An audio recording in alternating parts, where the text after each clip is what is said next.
in subgroups of specialties. And it would become even more useful because then discussions can be even narrowed down to your specialty. I agree, sir. That would become sort of a closer group, and it would create more interest amongst the subgroups, and the participation would always increase. Right. Yeah. So we'll take note of this and Sure. discuss this once you're better, Sushil. Yeah. Hi, Mr. Anto. Namaste. I,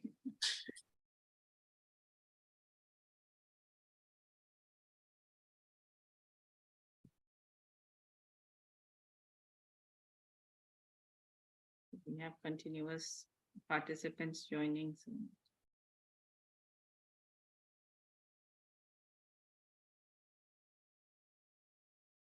I thank Mr. Anto for connecting us and with Dr. Vinita and team, I think, and also I'm meeting Dr. Nidhi for the first time today on the Zoom meeting. So thanks, Anto, for all the connections, and I think it was pretty quick, right? Friday we connected and Sunday we are on the call. Yeah, that is Anto. Anto and I have known each other for only 15 years, but he's a swell guy. And he was so forthcoming for the session. A lot of suggestions and the other things, and it really worked. Thank you, and think thank you. it is possible only today to have this session because of his very quick action. Sure. So yeah, another 1 minute to go. We'll start after 1 minute. Yeah.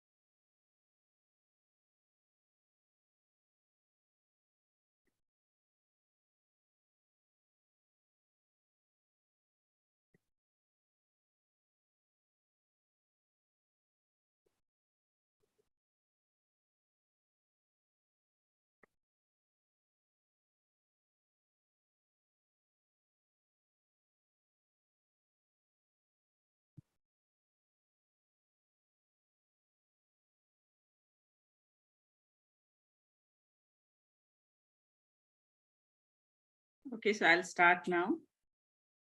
Sure. Recording in progress. Hello, everyone. Greetings of the day to you, whichever part of the world you are in. Welcome to the webinar on artificial intelligence in chest radiology. I am Dr. Vinita Sharan, and I will be moderating this session. I was Associate Professor of Radiology at San Beda College of Medicine, Manila, Philippines from 2006 to 2022. I am the advisor for radiology CMEs, a global association of physicians of Indian origin. GAPU's vision is improving health worldwide through enabling and empowering our physicians of Indian origin in India and abroad to reach international standards. In line with this vision, we started the radiology CMEs in November 2022. Our first webinar was on advancement in breast imaging. It was in collaboration with Indian College of Radiology and Imaging, ICRI. Our second webinar was on cardiac MRI. It was in collaboration with Global Association of Radiology Technologists of Indian Garcio. This is our third webinar in radiology. Today's session is on chest radiographs and artificial intelligence. We have today with us Dr. Nand Kumar Jairam, the new president of GAPIO, to give us the opening remarks. Dr. Jairam is currently an independent healthcare consultant and advisor Sears. He is chairman and co-founder of Shamrat. Dr. Jairam was the chairperson and CEO and Group Medical Director of Columbia Asia Hospitals in India from November 2004 to July 2021. He was advisor at Manipal Health Enterprises from July 2021 to November 2021. After completing his MBBS and MS in surgery from Bangalore Medical College, he started his career at St. John's Medical College and Hospital as a lecturer in 1980. And over the next 14 years, he rose to the position of professor and head of surgery and also member of the Board of Administration of SJMCH. He trained in colorectal and minimally invasive surgery at St. Mark's Hospital in 1986. He was medical director of Malya Hospital, Bangalore from 1996 to 1998. He was chairman for quality in health at CII Institute of Quality from 1999 for 2 years. He has served as chairman of NABH under Quality Council of India. He is past vice chairman. He has served as chairman of FICCI Health Services Committee.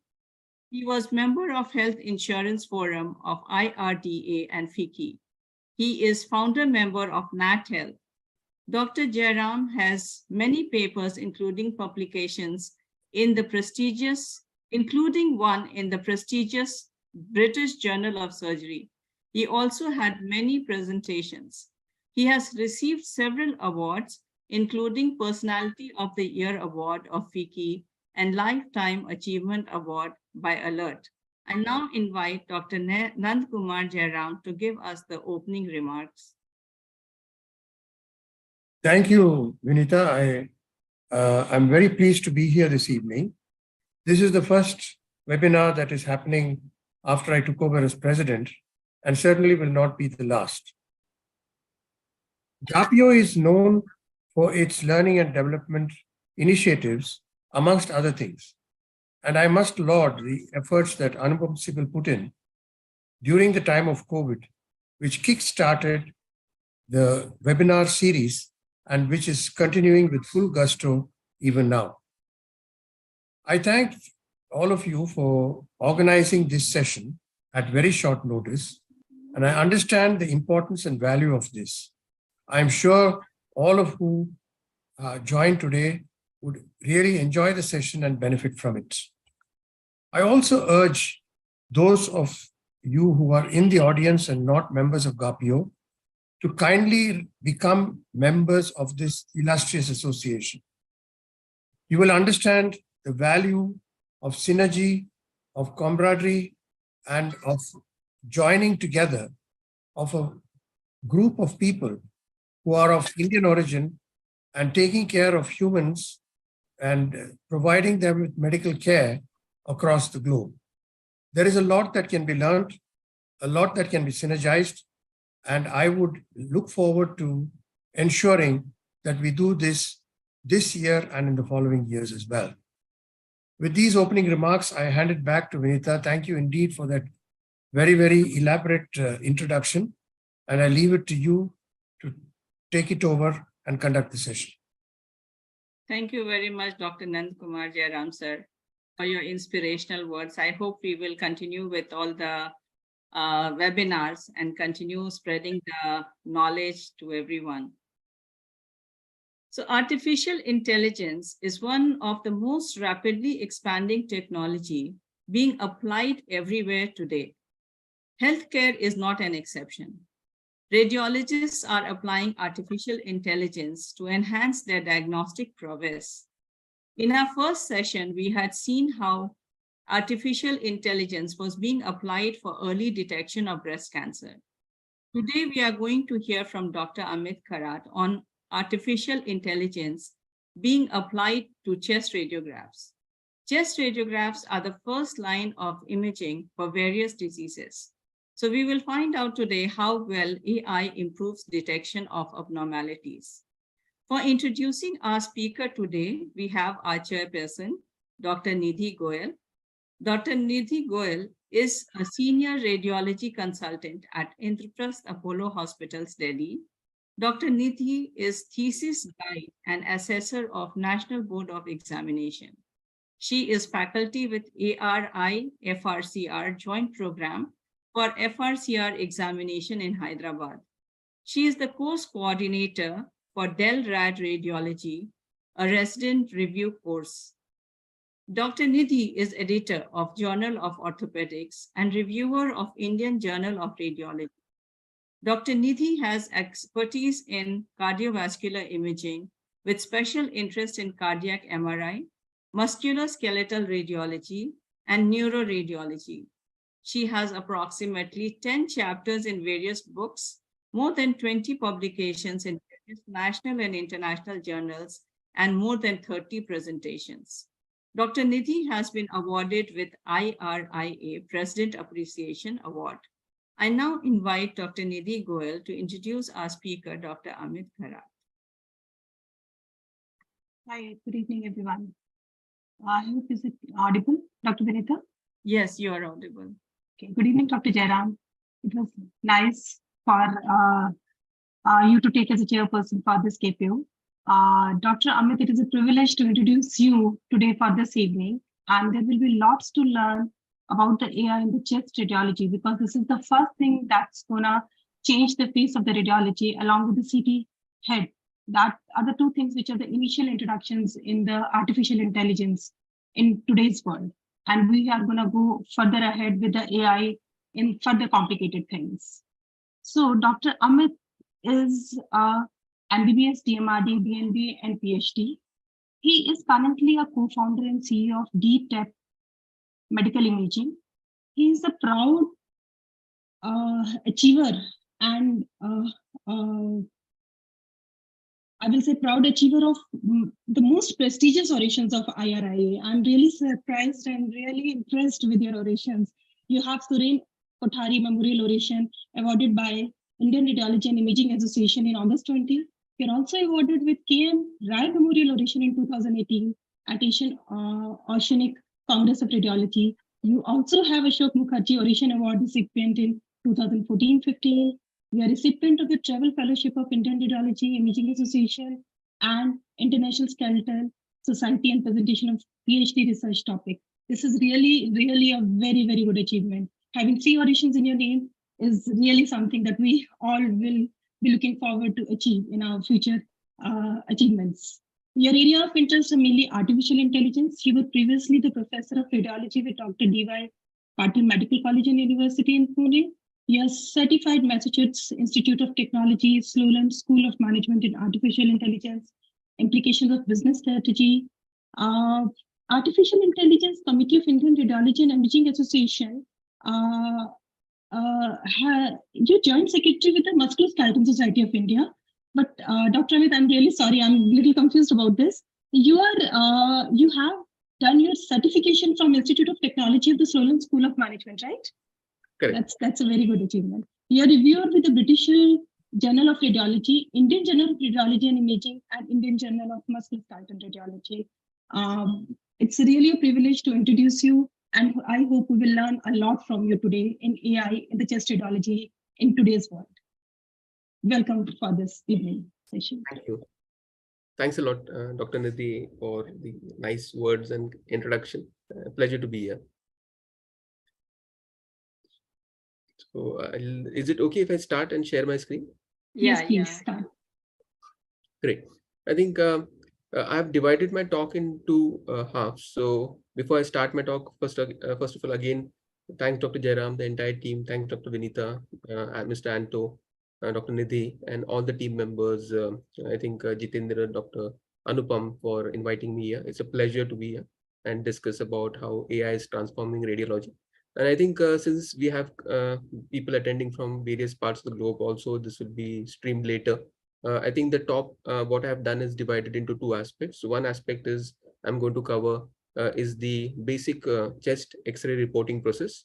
And then the second thing which I'm going to cover is about the AI. So that's how I'm decided to kind of break my talk into 2 so that it becomes easy to understand AI. So let's start with the first half of the topic, which is basically about the anatomy of a radiograph, specifically the chest X-rays. Right.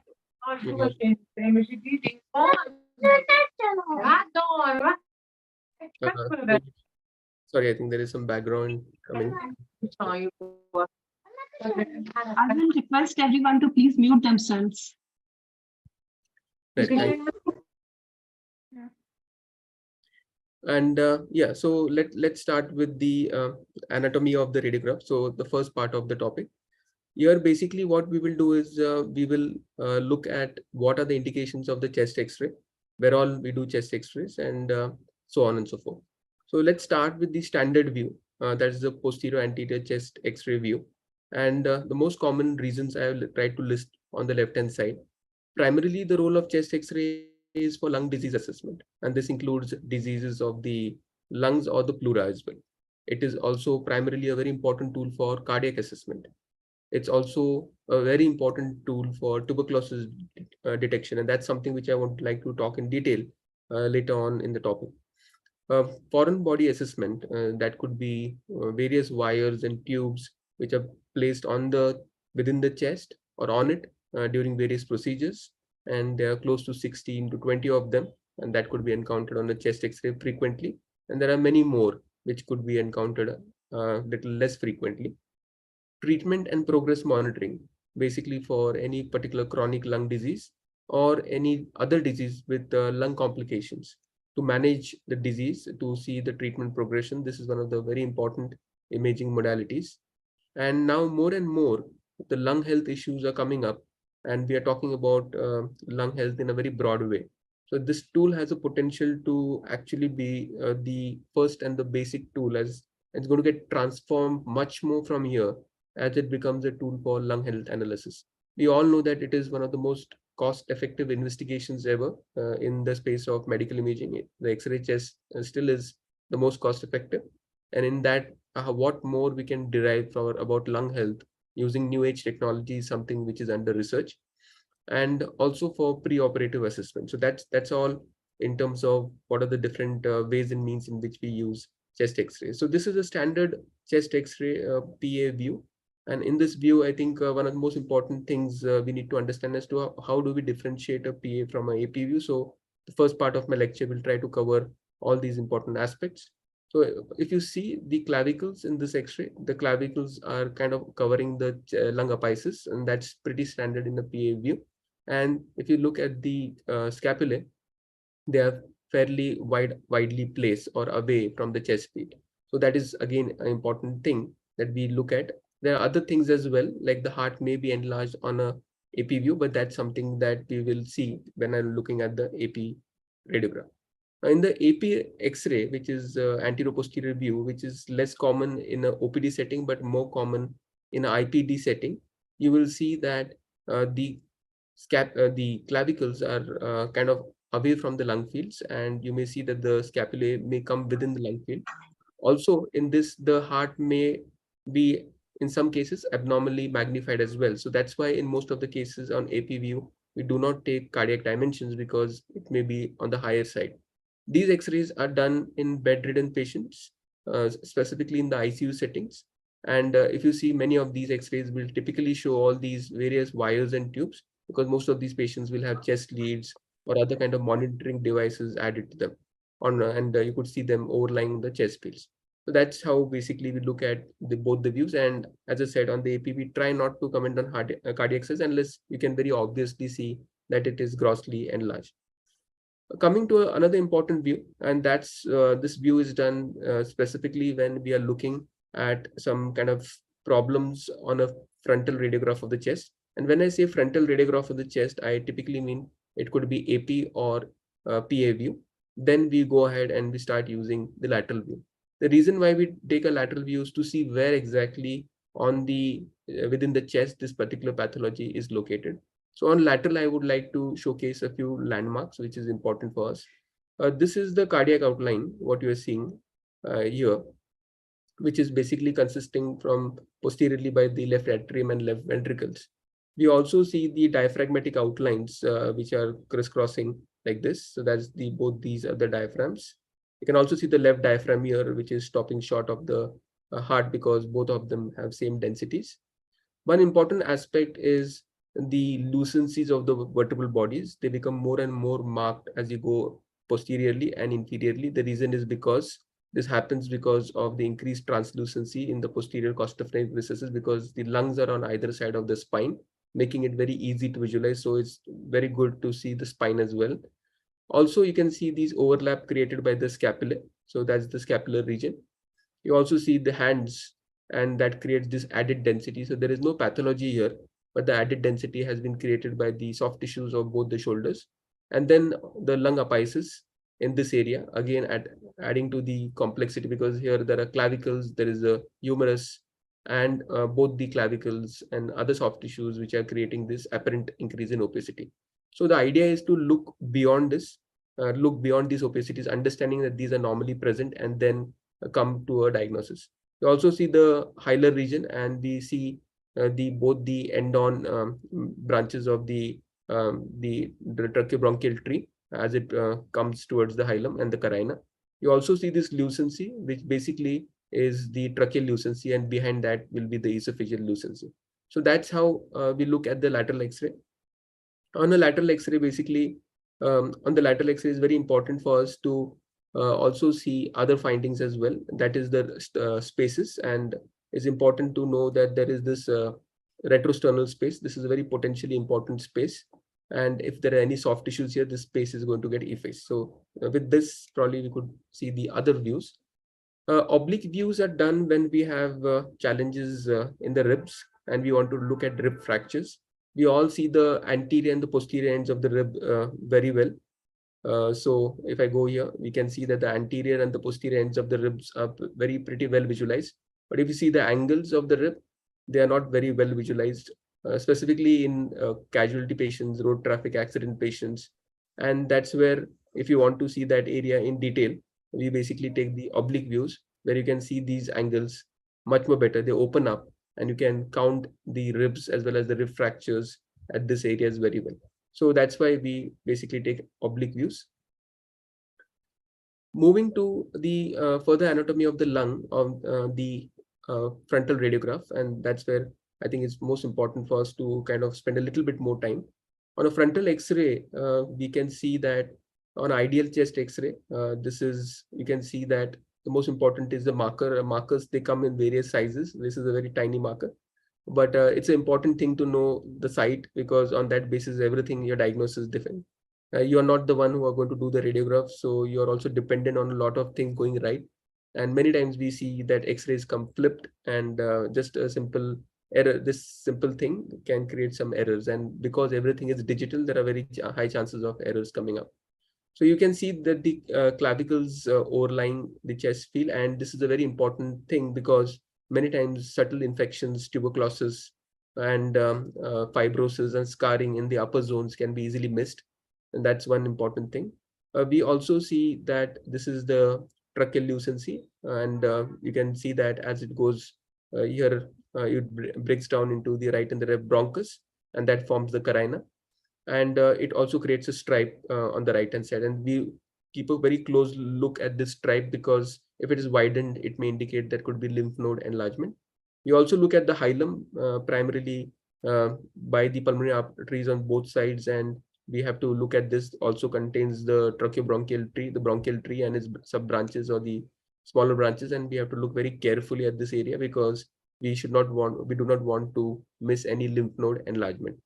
We also look very carefully at the costophrenic recesses for any site or any kind of chances of pleural effusion or pleural thickening. These recesses are typically quite deep, and they can be much more deeper than this. And that's a very important thing, because very subtle pleural effusions may come up in this space after they fill up the posterior costophrenic recess. So because the posterior costophrenic recess is deeper than the anterior recess, the fluid will go here, and then it starts showing up even in the lateral recesses. So you will not do a lateral always, but you always do a PA. So you have to look very carefully. Sometimes the fluid will be so thin, it will start kind of migrating in the pleural space like this, and it can create a effusion, which is called laminar effusion. So you have to also keep a watch whether it is artifactual or it is really laminar effusion. And that's where we do ultrasound when we have some doubts and we don't know why that fluid is there. As you see, the vascular markings, they are there in the 2/3, and in the last 1/3, you don't see much of them. and because they start pruning in terms of its natural size, it starts reducing, and because of that, you see that mostly the lung looks more loosened as we go towards the periphery. So that's a very quick and a basic overview of the anatomy. But also at the same time, we need to know about the hidden areas. And one of the hidden areas I actually described when I was talking of the costophrenic angles. This is one of the very important hidden areas because fluid accumulating here may not be very easily seen, or any pathology or a lung nodule sitting in the posterior costophrenic will not be seen. You see the diaphragmatic outlines, but the posterior costophrenic recess is so deep, it will be somewhere here. Similarly on this side. So you have to start looking for any added opacities, which may not be very easily seen because of the thick, large liver, and then the stomach bubble may make it very difficult to see. So this is what we call as a hidden area 1 and 2. That's a very important thing to know because we have to look very carefully. And that's why reading X-ray is more of an art than anything else. The second hidden area is the retrocardiac space. So this space is a hidden area because if any pathology is there behind the heart in the lungs, it is going to overlay the heart. It will create a double density kind of a shadow. And then we have to kind of look through the heart to understand there is a opacity lying there. So this becomes a hidden area. Both hilum also become hidden because if there are smaller lymph nodes, they can be completely overlapped by the hilar vasculature, pulmonary arteries, and we may not be able to see beyond them. So initially, they both may look the same water density, and we may completely miss them, and we need to probably do some proper kind of keep a very high index of suspicion that we don't want to miss them. And I also described this area lung apices where we can have these lymph nodes, these lung opacities, which are tuberculosis or something like fibrosis and scarring, which can be cavitatory lesions, which can be easily missed because clavicles can create that opacity. And many times this area, the sternum, where the sternum and as well as the first rib, there's a junction, we can see that there's a cartilage there, and the cartilage also creates the appearance of a lesion. And again, anything beyond that can result in missing of certain pathologies. This is also known as a student's tumor because first year radiology residents look at this important junction between the first rib and the sternum and kind of think that it's pathological. Coming to important quality issues, quality issues can be very subtle and we have to be careful. Like as you can see, this is an artifact. It could be on the cassette on which the scan was done. The second important thing is the exposure factors. Ideally, the first 4 intervertebral disc spaces should be very clearly seen. If you're not able to see all of them very clearly, probably it's underexposed. And if you are able to see all of them very clearly, as if you're looking at a spine through the chest, then it is overexposed. And the ideal X-ray is not either of them, is the middle path. That is what we call as a balanced X-ray or the appropriate X-ray. Pediatric X-rays, I would like to take a minute to talk about them because that's very important for us to know about them. Because as taught to us, and we all know that pediatric X-rays, the kids are not miniature adults. And when we see or take an X-ray on a regular cassette, you see more than the X-ray chest. You see the abdomen and even the pelvis. So one is important is about protecting the child in terms of any exposure to radiation, because they are very vulnerable anyway. And the second important aspect is to see that the lungs, whatever area we are looking at, is covered well, and there is less and less of motion blur. As you can see in this case, there is a lot of motion blur. The child has moved, even the rib cage, you can see that there is a lot of blur. This limits our ability to visualize, but many times we have to be very judicious in deciding whether we need to go ahead and report this or we are likely to miss certain pathologies in such conditions. And that's why pediatric X-rays are extremely important. Again, about motion blur, it may be sometimes visible and very clearly seen. Sometimes it will be some like this, where it is, you can clearly see the blurred lines on the right side of the image. And in ICU patients, we all know that their breathing is completely kind of disturbed, and they may be hyperventilating. They may be under significant stress, and you may not get the best image always. So you have to do with what's available and try to give your best diagnosis. And again, you may have to deal with a lot of tubes, like as you can see here, and kind of try to find out why these tubes are here, or look whether these tubes are appropriately placed, because we all know that there could be iatrogenic issues in the ICU because patients are semi-comatose or comatose, and they are not able to kind of reply back to any commands. So the positioning of the tube, it becomes extremely critical to know that they are aptly placed in the right location. The films can also be mid or end expiratory. Like this is an end expiratory tube film, because you can see the first rib, the second rib, and then we fall short at the third rib itself. You are able to see the diaphragm. Ideally, the first anterior ends of the first 6 ribs, if they are seen, or the posterior ends of the first 10 ribs, if they are seen, we have a good, well inspiratory film. Because in such an X-ray, you can imagine your half the lung is completely non-visualized, or is difficult to visualize, and you are probably going to predict many things rather than actually view them. So we need to know that in such situations, you are limited by what you are seeing. I think that covers some anatomy. Let's go within the X-rays and try to see some pathologies. And as we know, chest X-ray itself could be a day-long topic, and I'm going to just give my best to try to, in the next 10 minutes, cover some key aspects. So I covered pediatric X-rays. So these are adult X-rays. Sorry about the title. I think it just came in here. Just wanted to talk about these X-rays and discuss about them. As you can see in this X-ray, there is this lesion in the right lung, and there's also a lesion in the left lung.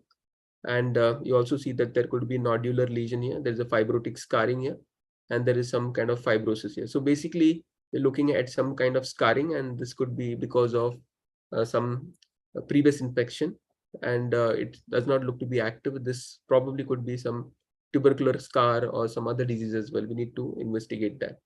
While this is to show cardiac abnormalities, where we can see that the heart is obviously enlarged, and even as residents or even third MBBS students, we are able to know that. My idea is to go beyond that and see why it is enlarged, and try to see if we are able to give some reasons behind it. So we have to always look at other important signs. We know that the patient is old. We see that there is aging. We see that the aortic knuckle calcification is there. We also see there is some unfolding of the aorta.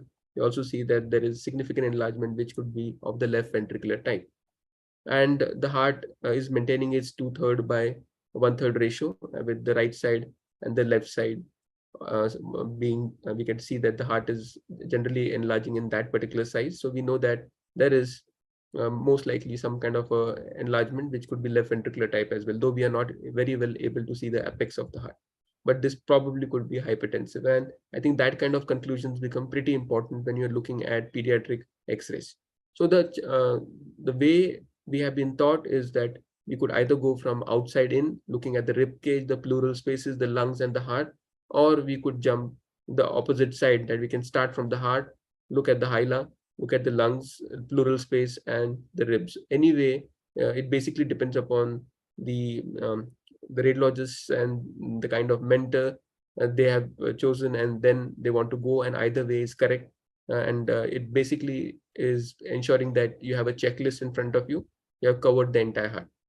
As in this case, where you can see that the challenges as well as there are opportunities to make a diagnosis. You see it's a mid-expiratory to an end-expiratory film, but you can clearly see that overlying the heart, there are opicities here, and there is also subsegmental base atelectasis. So we could still come to some conclusion. But many times, radiologists are only going to be limited to giving the opicities or the findings. They may not be able to go beyond unless and until we have some kind of clinical information available to them. Otherwise, it will be very difficult to tell why these opicities are there. There are so many different reasons under the sun why this lung opicities can arise. It could be right from pneumonias, and as we know, even COVID can look like this today. And we also know there could be any other fluid overload conditions can also create some kind of similar appearance. So we need to understand whether the patient is in failure, or there is some fluid overloads and the patient has been admitted in the ICU. Was it patient has presented with these patches in this particular format, and how long the symptoms have been there.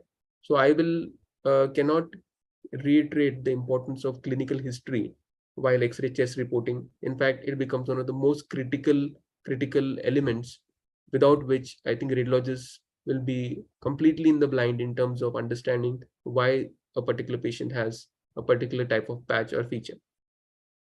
This is again to show pleural pathologies also. Like in this case, you can see that there is pleural effusion, which is tracking along the chest wall. And the pleural effusion can have various type of appearance. It could have a concave inner margin. It could have a convex inner margin. And depending upon that, you need to take a call and label this effusion, or in terms of a suspicion, whether it is loculated complex effusion or a simple effusion. Simple effusions typically have a concave margin. Many times along with the effusion, you can also see haziness in the lung. And then what it becomes is a pneumonic effusion. Again, there is a pneumonia as well as there is effusion. It can happen because of pneumonia itself, or primarily it's a effusion which could have secondary resulted in some lower lung collapse. So that is what we call as atelectasis, and there could be partial atelectasis. The mediastinum shift, which is the shift of the trachea and the mediastinal structures like the heart to one side, can happen if this fluid completely overtakes the left lung and fills up the lung, and then it kind of displaces everything on the right hand side. And that's why it is very important to know if the fluid is complete but there is no shift, then that means that the left side underlying lung has collapsed. If the fluid is completely filled up the left lung and the mediastinum has shifted, that means the underlying lung has not collapsed completely. And that's how we basically come to some judgments or diagnosis. You can see this other patient which has some kind of a tube on the right side, and this tube is basically probably to drain some fluid in the pleural space. You can also see there is air, so we don't know whether it's a pneumothorax or the air has been introduced because of the tube to drain the pleural fluid, and what this patient from the casualty. You also see tubes like the endotracheal tube can also be placed, and you can also see these huge large patches in the lungs, which could be very difficult to determine the cause until we know what is the clinical history. In this case, it could also indicate ARDS. We have seen a number of such cases during the COVID period where patients progressed towards ARDS. And that's why serial X-rays were extremely critical to see whether the patients were resolving or not. If any modality was used significantly in this COVID period, it was a chest X-ray, and it really made a huge difference for patient management, specifically if the patient were in the ICU. I think the other X-ray also has similar findings, so probably I will not spend time on that, but would like to move to some more X-rays to show other findings. So many times we have these chest leads which can create some kind of nodule or some kind of picture like this. We need to look carefully at the location of the endotracheal ETT, because that's the carina. It should not be crossing into any of the right or the left bronchus or at the level of the carina. If it's there, we need to kind of move it up. In this case, it is aptly placed. And that's why it's extremely important to take a proper X-ray so that we are able to see that. Also, probably there could be some rib fractures here. So the patient probably was it was accident injury. Again, tuberculosis can have multiple varied types of presentation. We have these typically called areas of breakdown. And when we see them, then I think that's the only time when we are very sure that this is tuberculosis, because we see these lucencies amongst these scattered areas of lung opacities, and that probably indicates there is air bronchopneumonia. Young patients with tuberculosis, we always have to suspect white plague, what we call as HIV, and we need to be very careful that we are able to kind of correlate things and see if there is any immune suppressions. But we also see, because of usage of any anti-malignancy drugs or immunosuppressants added to the anti-malignancy drugs, we could have these issues. Important thing about lung nodules, previously I showed a chest lead, but now I'm showing a lung nodule, is to see whether it's calcified or not. And if it's not calcified, it is a soft nodule, then we need to kind of figure out whether it is a lung nodule which is incidental, whether it's because of a previous scar and previous chest infection and it is stable, or it is something which is much more kind of dangerous in terms of is it malignant. And you could actually make that out very clearly by looking at the lung nodule's character. And in this case, when I see it as a calcified nodule, I am not really worried, because I believe that it's something old and it is something like a scar which is remaining, which has created this nodule. So I need not worry. But a nodule which is larger than this, around the centimeter, which is rounded, and if they are multiple, then I'm really worried, because that could be metastasis. It could be metastasis from various type of lesions, like even osteosarcomas can give lung metastasis, breast cancers can give lung metastasis, any GI cancers can also give rise to lung metastasis, and every lung metastasis have a different appearance. The metastasis from osteosarcomas are very dangerous in terms like they can cause spontaneous pneumothorax. and they are very large in size, and that's when we call them as cannonball-like metastasis. Coming to some more important features is looking at the aorta and the unfolding. Sometimes you may not know whether it's an unfolded aorta. Sometimes you never know because it is just because of rotation that the clavicle on the wrist right side, if you see it's not equidistant to the left, that means it could be significant rotation, or we don't know whether there is an underlying aneurysm of the arch. So when you make such comments, or as radiologists, we have to be very careful that we look at rotation. In this case, I feel that there is an element of rotation. There's also an element of unfolding. Unlikely that there is an aneurysm beyond that. So that's why we have to make these judgment calls, because that's the first time we are encountering that patient. Coming to other lesions like lung mass, and the lung masses can present in various different forms. It's very important to characterize them well, define them well as to how these lesions look like. So as in this case, you can see it's a well-defined rounded mass in the left lung base. And in this case also, we have a well-defined mass in the right lung in the mid zone. So the zones are defined on the basis of the ribs. So if you see the first rib and the second rib, they will constitute the upper zone. From the second rib to the fourth rib will the mid, and anything beyond the fourth to the sixth is the lower zone. So this lesion is in the mid zone. This lesion is in the lower zone. This lesion is also in the mid zone. But all of them have different character. If you see the margins of this lesion are smooth, this lesion also has smooth margins, but this lesion has lobulated margins. All this are basically looking at characterizing malignant lesions, but at the same time, we need to describe them well. Every sign is important, whether it has smooth margins, whether it has lobulated margins, it has evidence of calcification, cavitation, air fluid levels, presence of any satellite nodules around it, contralateral lung involvement, like in this case, hilar lymph nodes, if any, and metastatic lesions, like in the bones. There are many times X-rays you'll encounter where you'll see all these findings on the same X-ray. You'll see that there is a primary lung mass with lymph node, with hilar metastasis, ipsilateral contralateral lung metastasis, as well as bony metastasis. And the diagnosis becomes very crystal clear. Yet there are times, and when we do musculoskeletal scans, we are many times confused whether the primary is in the bone or the primary is in the lungs. And as radiologists, we come across this in our various crop interdisciplinary meetings, where we fail to come to diagnosis whether there's a lung carcinoma which has done metastasis to the bones, or vice versa, it is something from bones which has come to the lungs. And that can be really complicated, and until you don't do a biopsy, you will not come to a conclusion. Coming to pleural lesions, that's a pneumothorax. You can see the lung has completely collapsed and moved medially. And what you see is a large area of lucency devoid of any vascular markings. And that basically it's also going here and then comes here back. And that's a very classical pneumothorax. Even in this case, you can see this thin margin of the collapsed lung, and beyond that is pneumothorax. Pneumothorax can be very easily missed.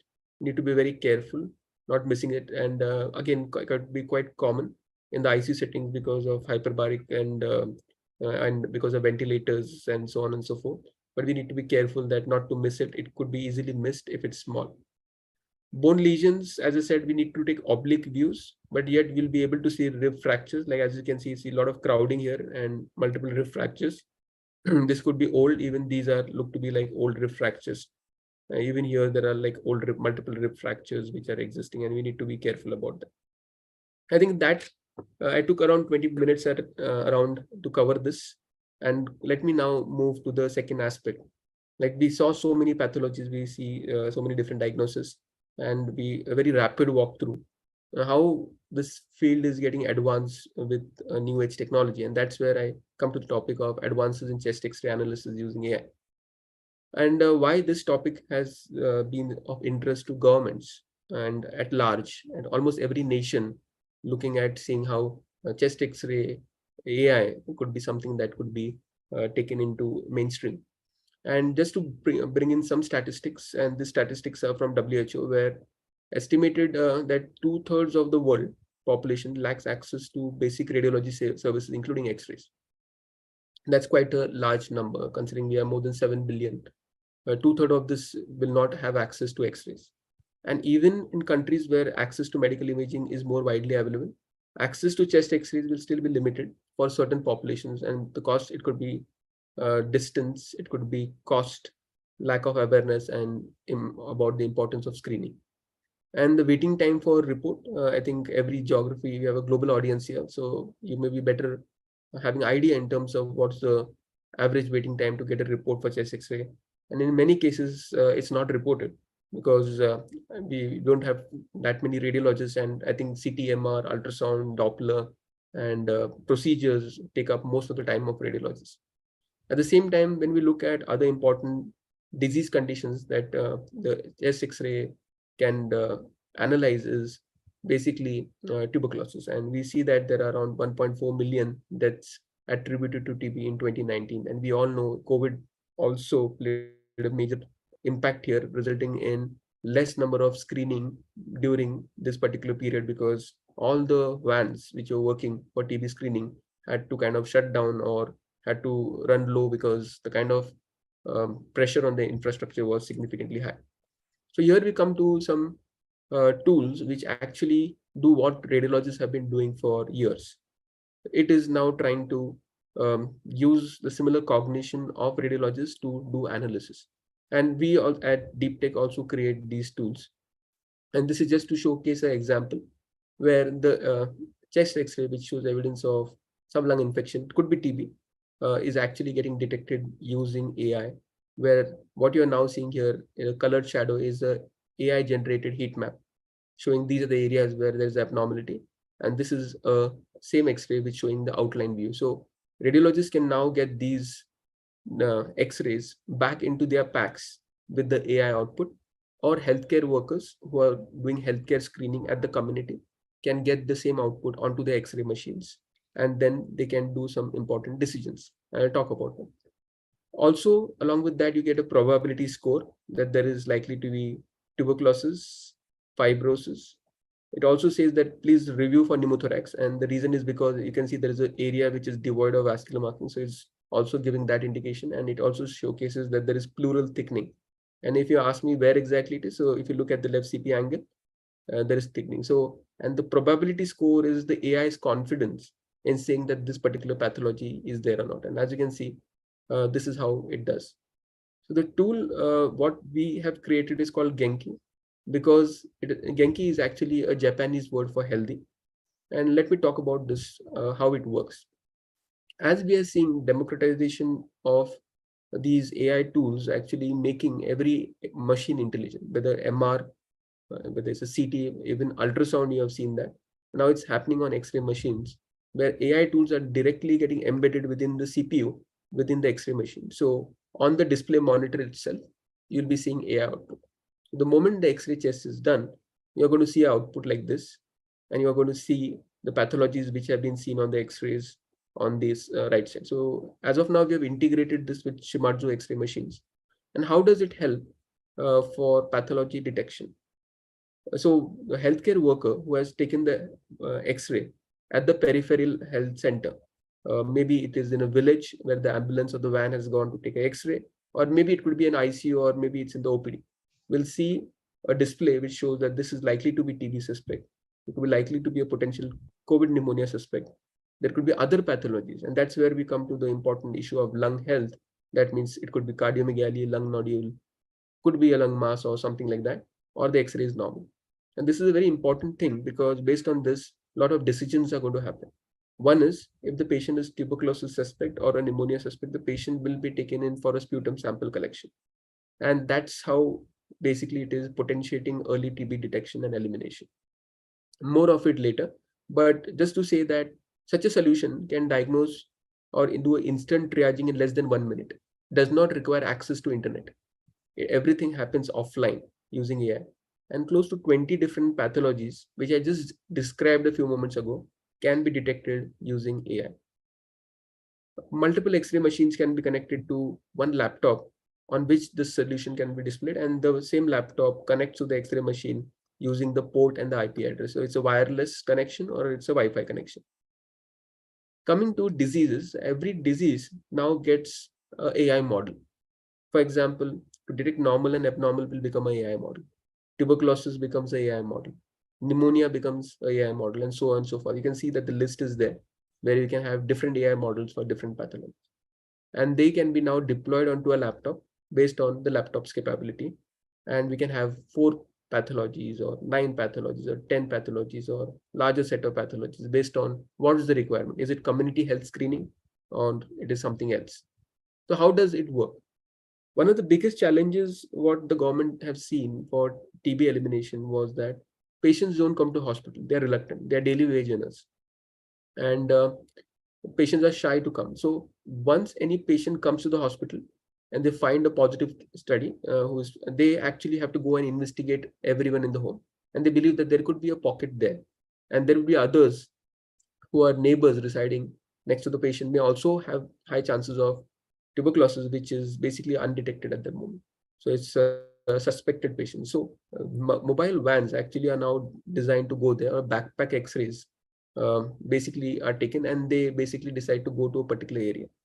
So there patient registration happens, which are basically contacts, which are their investigation happens, and then X-ray is done, and after the X-ray is done, the AI results are available, and based on that, immediately in the same setting, a sputum sample will be collected for TB. During COVID, there was a swab collection for pneumonia as well, because there was we are seeing that at the peak of COVID, more than 15% cases were actually showing evidence of pneumonia.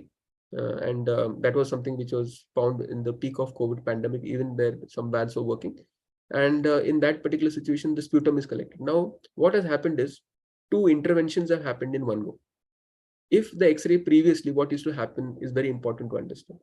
Once the X-ray was done, it was taken offline to a radiologist, or it was beamed to a radiologist through a PACS.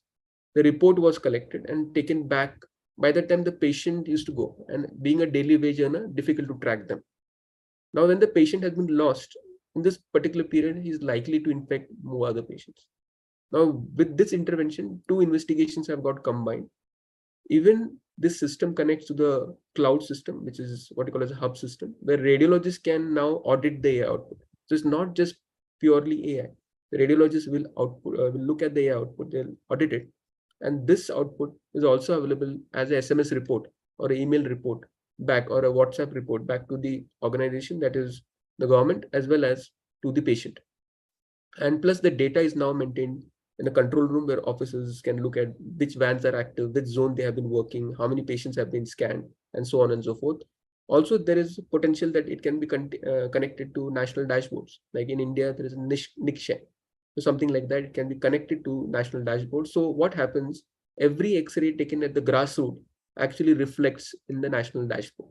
And that's the value that a digitized system can bring into your workflow. So we have been running this in Chennai for the last 3 years now. Totally, we must have screened around more than 300,000 patients, but in Chennai, we have 7 vans where it has been used. And these are the accuracies of the system, where it's around 0.92. That's what WHO recommendation, because that's where, for even between radiologists and inter-radiology variations, we have accuracy of around more than 90% to 92%. When we look at, these are the vans, that's where the X-ray happens. And this is how the output is seen onto the screen. And then the AI output is seen on a laptop. And then the decision for sputum collection is done. How has this aided the government? This has aided because you can see that the impact has been, before using AI, only 20 patients for TB were getting detected. After using AI, around 500 patients per 100,000 are getting detected. You can see that there is more than 25x increase in yield. This also indicates that all patients are now not subjected to gene expert or TrueNat.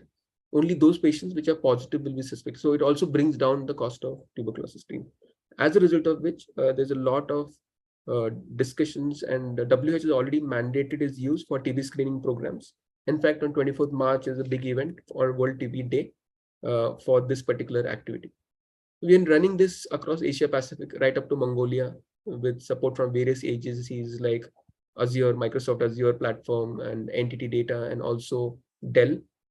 And we have also deployed this hub solution in Singapore with the Singapore Public Sector Hospital. It is under the process of deployment, where it becomes the similar platform for chest X-rays at a national level. So not only one AI algorithms, multiple AI algorithms can now be deployed, not only for X-ray chest, today for X-ray chest, but in the future for other body parts. So it becomes a part of healthcare screening. So chest X-ray is one healthcare, liver health, breast health because to early cancer detection, prostate, and these are other areas, even brain for that matter, for brain atrophy and quantification. So I think quantification is going to make radiology more objective.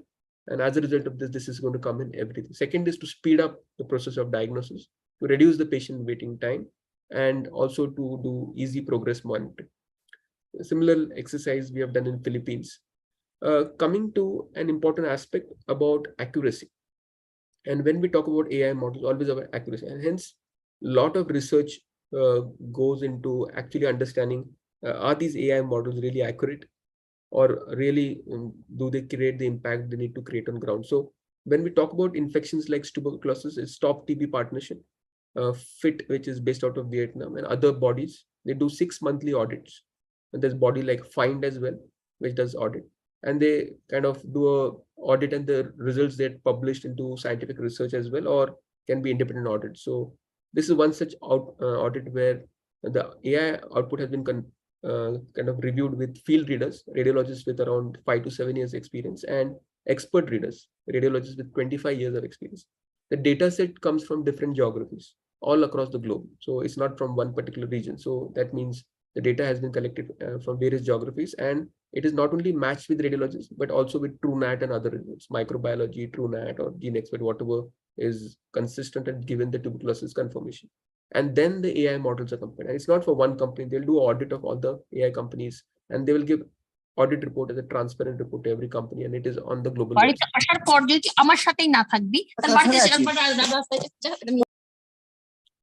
So once this happens, you can see these, and you can clearly see that the AI clearly outperforms expert readers, the field readers, and matches expert reader. This is extremely important to know, because at the same time, I also want to give a word of caution. This is when we are looking at point pathologies, when we are only looking at one disease. So if a tuberculosis model can detect only tuberculosis, it will not detect pneumonia. That's a different AI model. Pleural effusion will be a different AI model. Lung nodule, lung mass will be different AI. Hence, we have so many different AI models, and it's a journey. And this is, as you can see, healthcare is pretty more complicated than what we think. And being a radiologist, I completely understand that AI is there to solve only narrow problems today. And there is a lot of opportunity in terms of how it can really augment. But today we are looking at very narrow problems.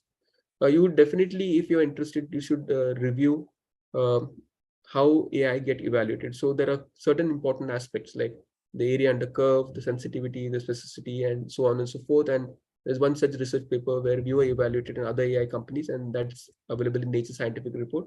That could be read. But also want to add a few more things, that AI is not only about detection.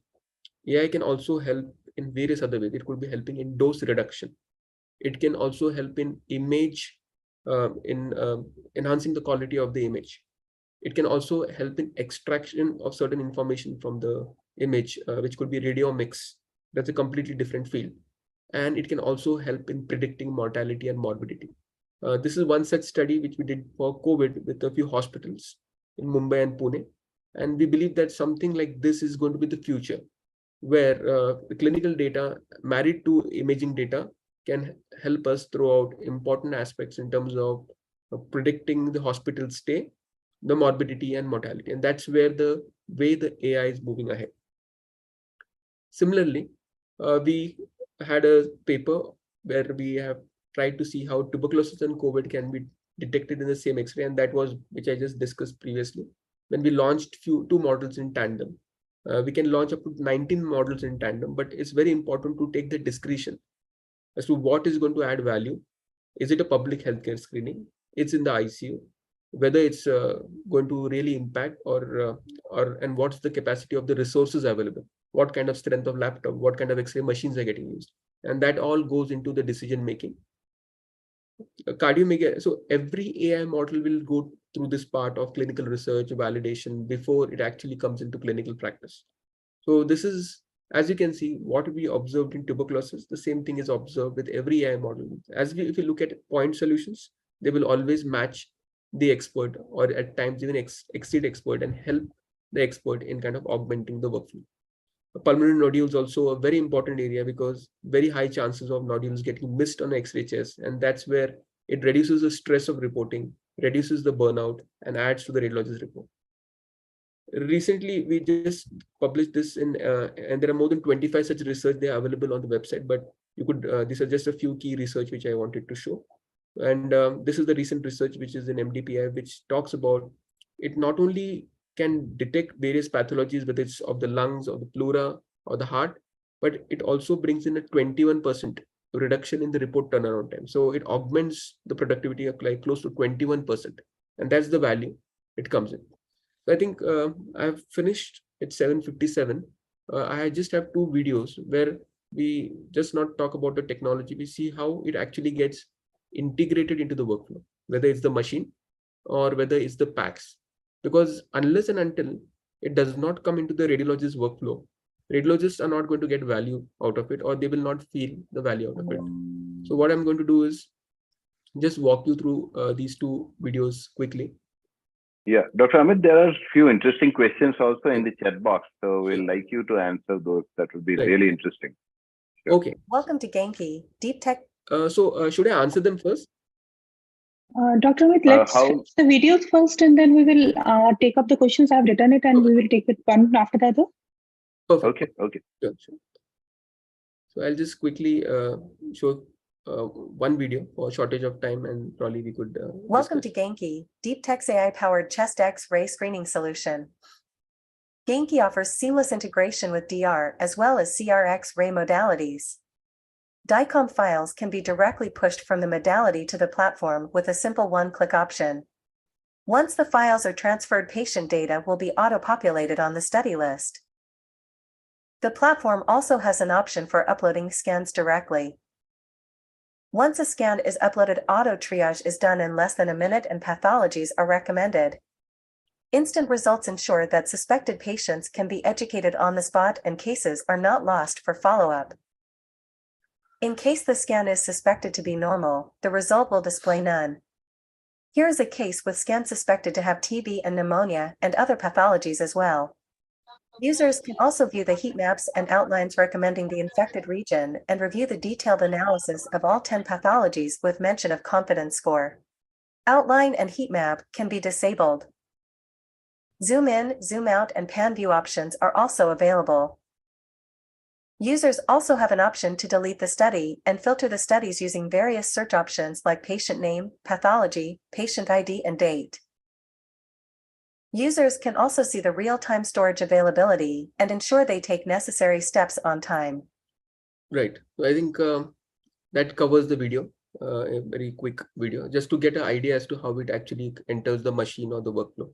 I'm happy to take questions. So any particular question you would like me to look at, basically, or Dr. Amit, there are a few questions. I will just voice those questions. The first one is regarding the anatomical part. Which cardiac chamber is not seen in the PA view?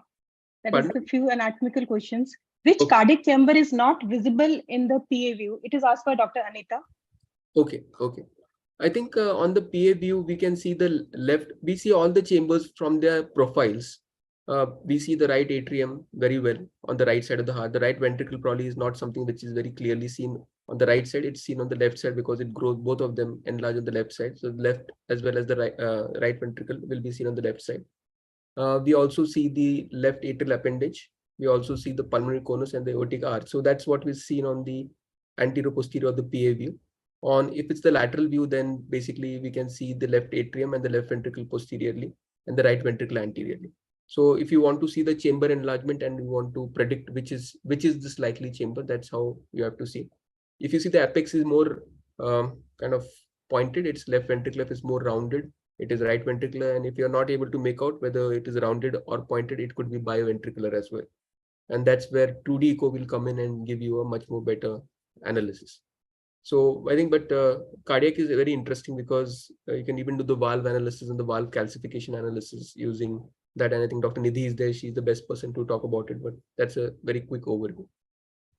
But I really like the statement that you said that reading the chest X-ray is actually an art, because we see so many three-dimensional things in just a two-dimensional view that we really need to learn how to look at the chest X-ray and to read it. There are a few more questions which are anatomical based. How do we proceed for any suspected retrocardiac issues? Right. I think the way the protocols may change based on resource setting. Again, that's why the resource setting is very important. There will be institutions which could be a primary health center where access to even CT scan may be difficult, but an ultrasound machine may be easy. So if the lesion is posteriorly located, the next step is to do a lateral X-ray to see the localization, whether it's really retrocardiac or it is actually overlying the heart. If it's a retrocardiac and you can see it's very close to the rib cage, you can very easily put in a probe and see. Because if it's water density, it means it could be loculated effusion. If it is something solid, it can be seen, and you can even go ahead and do a biopsy. And you can also check a color flow to look for any vascularity in the lesion. Ideally, if the institution is much more advanced or tertiary care center, we directly go for a contrast enhanced CT or a plain CT first and then a contrast later, based on what exactly are other symptoms or clinical history and allergies and everything. But that could be the workflow based on the resource setting. So again, coming back, it ultimately boils down to the resource setting. We have cost-effective tools like ultrasound. We should make use of that. But if you're not able to, or if you already are much more advanced, you could directly jump to not even a lateral X-ray or ultrasound. You could probably do a contrast enhanced CT. That's how it works in tertiary care institutions. So both the options, but ultrasound is best because it can also do a biopsy on that. Dr. Vinita, can you please take the next two questions? Dr. Vinita, you're muted. You have to unmute yourself. Yeah, okay. Yeah, thank you. So I think the next question is, what is the basic difference between empyema and lung abscess? Right. I think it's a parenchymal. Empyema could be in the pleural space, right? Empyema is what happens is that there could be thick loculated collection, typically seen in tuberculosis, so many different infectious conditions beyond tuberculosis. It creates these strands and fibrous web-like structures, very thick, very difficult to aspirate. You require a large gauge needle to aspirate that, and it can also result, if not treated, can also result in calcification in the pleural space. It just becomes like a rind-like thing with a thick wall of calcification if not treated. But lung abscess is in the lung parenchyma. Lung abscesses can be seen in immunosuppressed patients. It can also show fluid levels if it starts connecting with the any main bronchus, right, or the left main bronchus, and it will start cavitating and it will show fluid levels. And if you see fluid levels, probably this lesion or the abscess has started connecting with the bronchus. Otherwise, the difference is one is in the pleural space and the other is in the lung. So that's the most important basic or fundamental difference, but easily said that done. Many times we all know it becomes so large, even on CT, it becomes very confusing to tell whether it's a lung abscess or it's an empyema, because CT also sometimes does not add the value because the lesion is too large, and we are really having challenges to say whether it's in the lung or it's in the pleural spaces, and we see that typically with large lesions. And it could also, if it's in the pleural space, if you tap it, it also may show fluid levels. It may show like hydropneumothorax kind of picture, and it's seen in tuberculosis and many other conditions, specifically the emphysema. Okay, so we have one more question relating to similar findings. I think Right. How to differentiate image characteristics between cardiomegaly and pericardial effusion.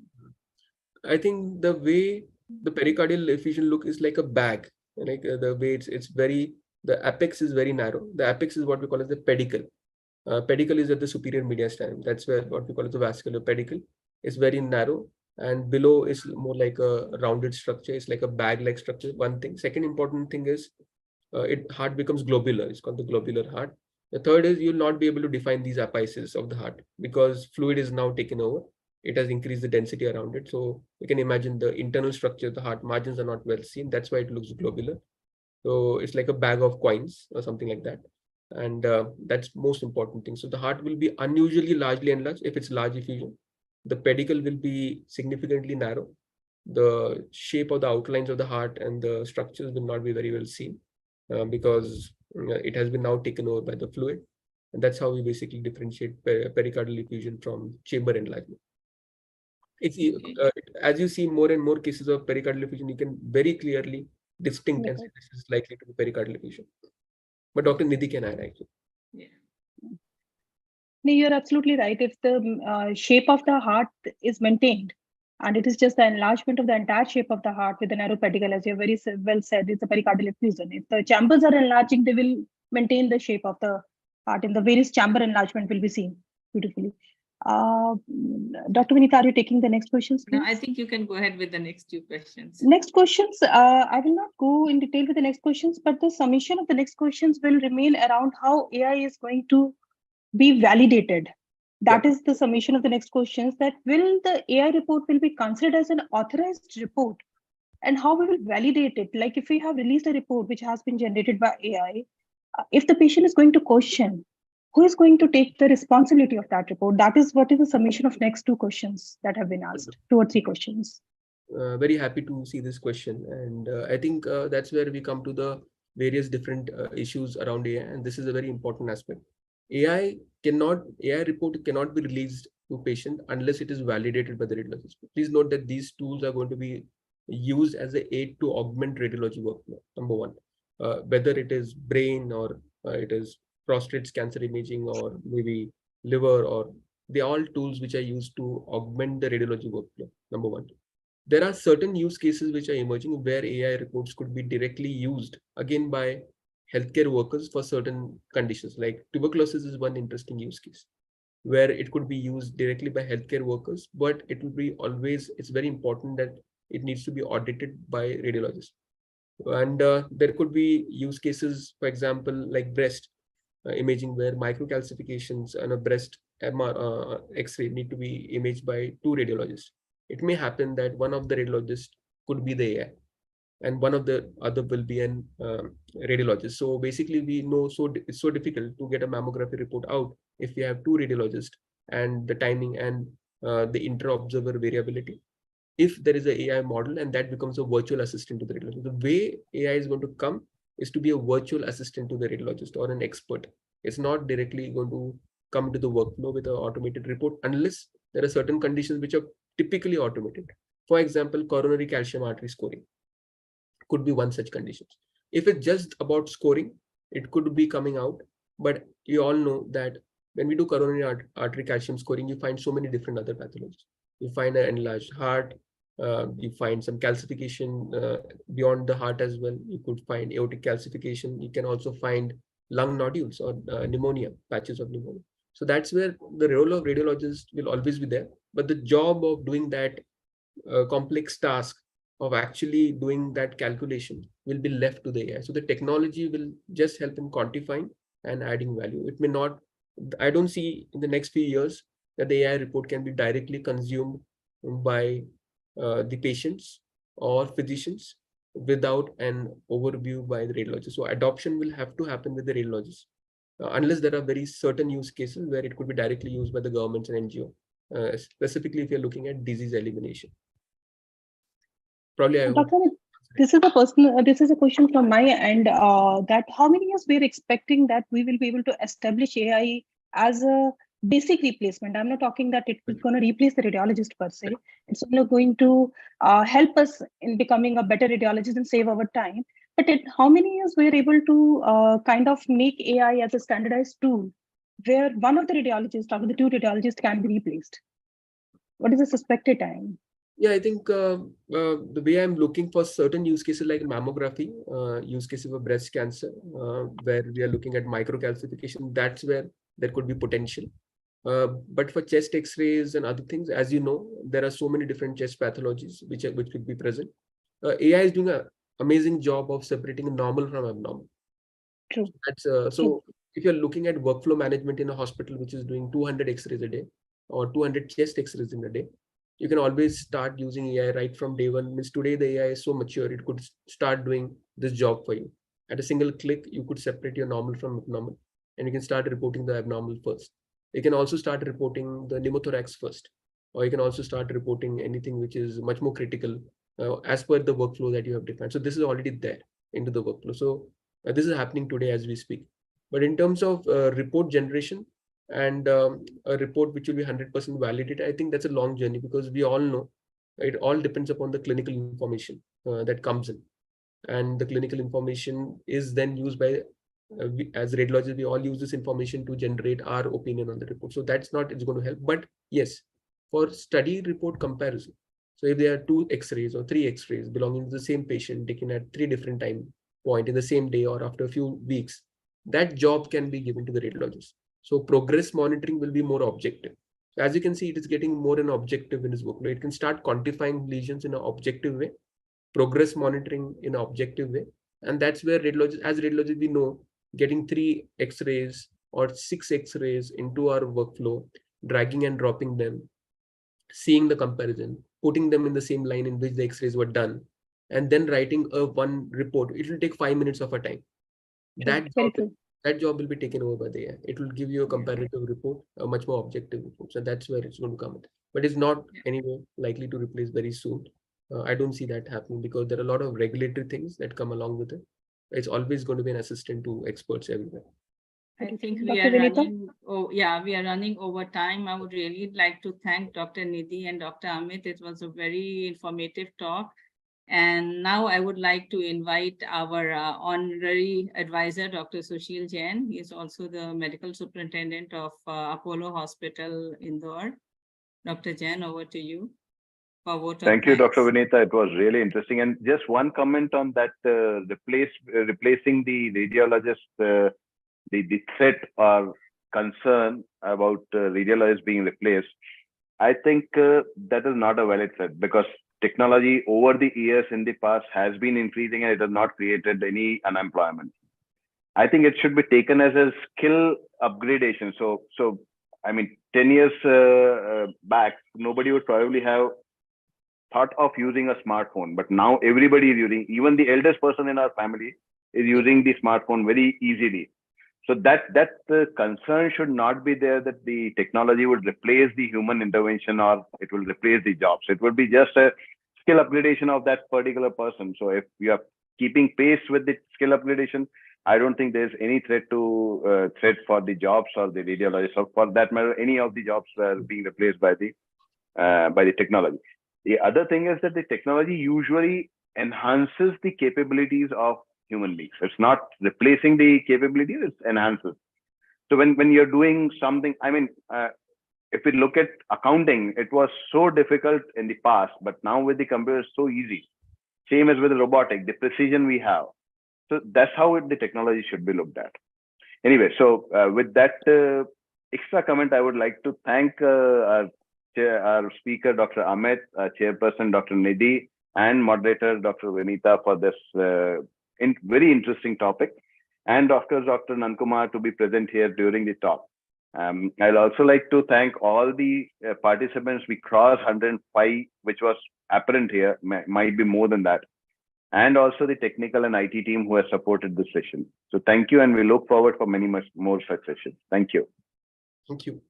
Thank you, Dr. Amit. Thank you. Thank you very much, everyone. And then with this, I think we end the session today. Thank you. Take care. Thank you.